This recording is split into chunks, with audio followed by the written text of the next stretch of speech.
هجوم على سوزي الأردنية بسبب إعلان توظيف. تعال أقول لك إيه اللي حصل. سوزي الأردنية طلعت بتعمل إعلان لشركة توظيف هنا في مصر، وطلع واحد معاها عامل نفسه إن هو سعودي.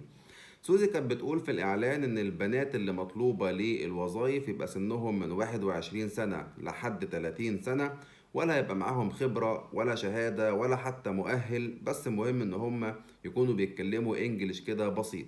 مش عارف إزاي معهمش مؤهل وهيكونوا بيتكلموا إنجليش. anyway، لكن سوزي سألت الراجل اللي عامل نفسه سعودي ده، قالت له طب في مواصلات؟ قال لها ده احنا نوصلهم الشغل بعربيات رينج روفر. طبعا البنات اللي هتشتغل هتاخد إقامة ببلاش، هتاخد تأمينات، هتاخد وجبة، هتاخد لبس الشغل، كل ده ببلاش.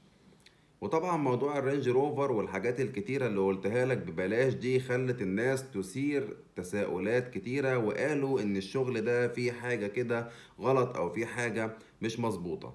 لكن صاحب الشركة نفسه طلع وقال لك ان الشركة دي هي معتمدة من وزارة العمل في السعودية، وان الراجل ده اصلا مش سعودي، هما بيعملوا شو بس كده. حتى كمان موضوع الرينج روفر برضو كان شو، وان البنات دي هتشتغل في مطاعم في السعودية، والشركة معتمدة وما فيهاش اي مشكلة خالص. انتوا بقى قولوا لي في كومنتات شايفين الموضوع ازاي من وجهة نظركم. هل فعلا الشركة معتمدة ولا سوزي بتعمل في الناس حاجات مش كويسة ومش مظبوطة؟ قولوا لي في كومنتات.